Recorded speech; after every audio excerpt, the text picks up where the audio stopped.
mereka kira itu hanya seperti biasanya, hanya sekedar foto, jalan, terus sama deskripsi singkat, terus nanti istilahnya jual beli langsung.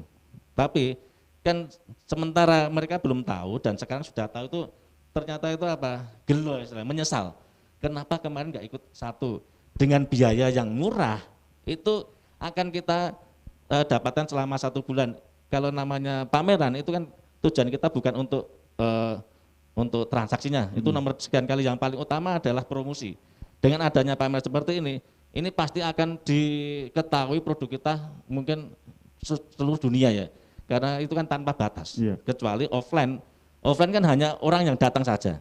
Tapi kalau ini mereka itu benar-benar menyesal karena kan bisa untuk dengan foto itu di screenshot, kita bisa kita share di medsos kita masing-masing. Jadinya banyak sekali teman-teman yang semoga bulan ini cepat pengennya seperti itu, jadinya besok ada lagi ikut gitu loh. Dan ini juga distribusi informasinya sebenarnya teman-teman peserta UKM juga punya fasilitas untuk diiklankan di Instagramnya Tribun Jogja juga begitu untuk produk-produknya itu. Nah, iya.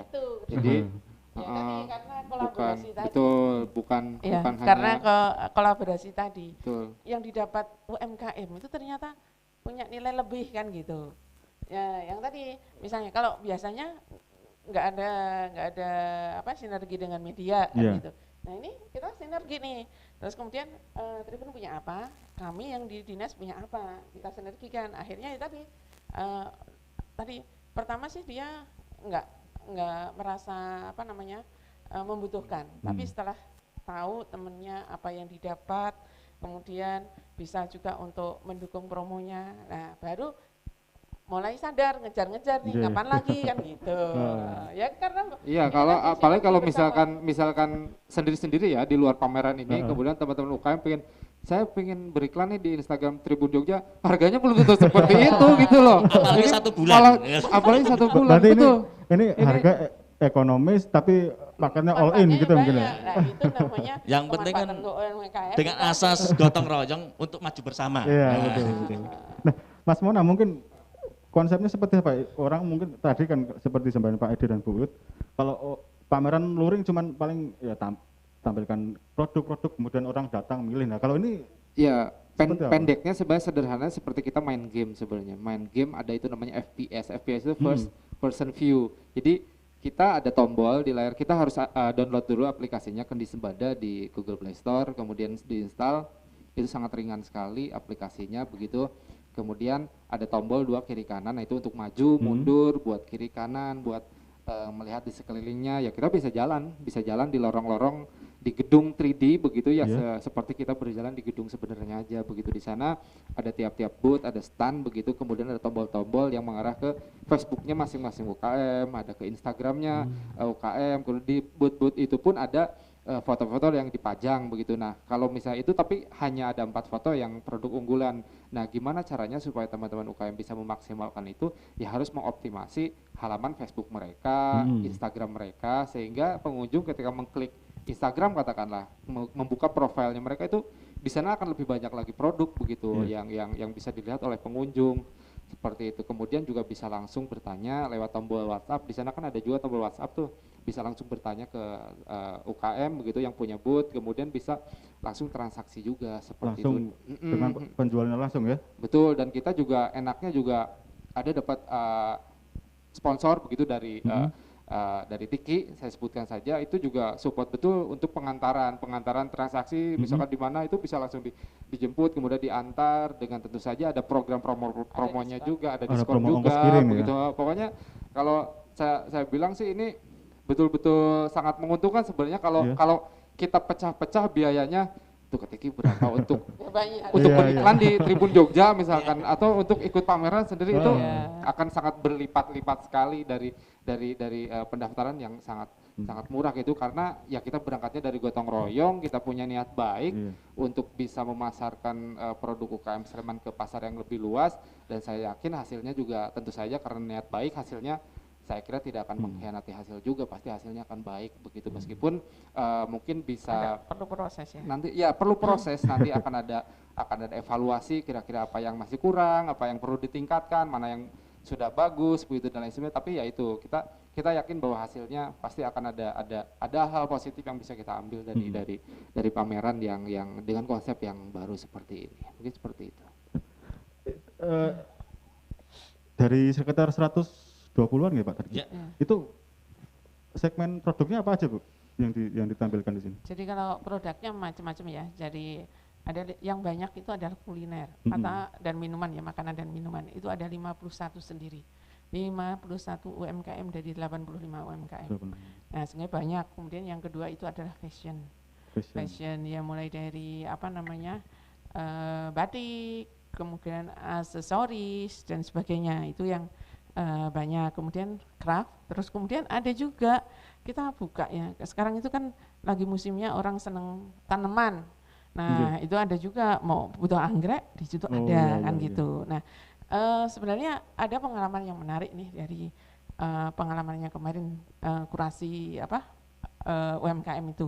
Ternyata mereka itu sebagian besar itu memang sudah punya IG, tapi IG-nya itu lebih pada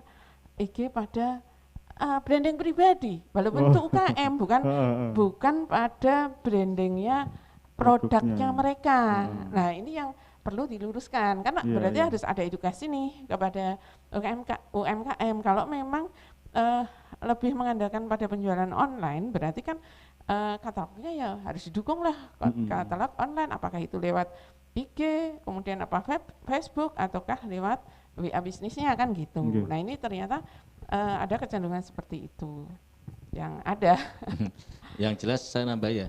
Yang jelas dengan adanya kegiatan ini, Kendi Sembada ini sampai saat ini pun banyak teman-teman yang sekarang rajin-rajin mengupdate IG bisnisnya, terus Facebook juga ada yang di katalog WhatsApp bisnis. Ini hampir teman-teman sekarang yang ikut itu hampir rutin. Biasanya itu teman-teman UKM itu paling update tuh paling ya mungkin 1 minggu sekali atau mungkin ya seminggu 2 kali. Sekarang itu hampir rutin. Itu ya manfaatnya. Yang kedua, dengan adanya kemarin kita kurasi juga, itu khususnya yang kuliner, kan juga akan ada perbaikan banyak yang tentang labelnya seperti apa, itu yang harus bisa masuk di label itu seperti apa. Jadi banyak sekali manfaatnya hasil dari kemarin untuk kurasi Kendi Sembada kemarin. Kalau bicara soal tadi branding itu UMKM sekarang ini masih lemah atau bagaimana? Kalau dari sisi branding itu banyak hal ya, mulai dari bagaimana dia mengemas produk, bagaimana dia mengkomunikasikan produknya kan gitu. Kalau semangatnya pada besar semua, semangatnya besar.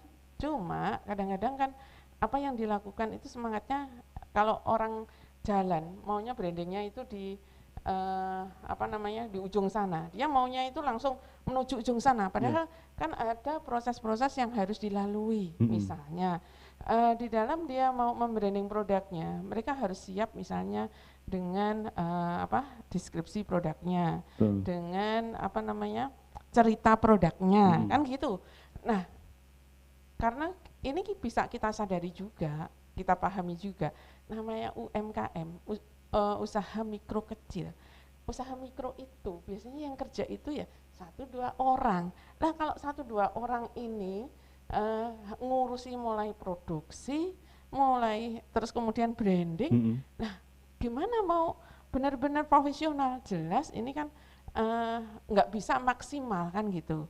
Kadang-kadang dia menang di branding tapi produknya keteteran kan gitu. Atau mungkin produknya dia maju, brandingnya keteteran, yang akhirnya udah kayak gini aja laku, ngapain harus melakukan branding yang lebih besar dengan teknologi. Ya milihnya ya itu udah, yang penting itu kan produk saya laku. Tapi kan di dalam menghadapi tuntutan zaman dengan persaingan yang semakin ketat dalam era pandemi ini, karena pandemi ini ternyata ada hikmahnya loh. Hikmahnya itu apa? Ternyata banyak masyarakat yang dulu mungkin punya bisnisnya macet, jadilah buka usaha baru. Jadi UMKM itu yang memiliki keluasan untuk mengembangkan sebuah kreativitas. Nah, ketika seseorang menjadi UMKM baru, ini menjadi kompetisi bagi UMKM yang lain. Nah, sehingga mau tidak mau ya dia harus mau belajar, harus mau berubah. Kalau dia tidak mau berubah dengan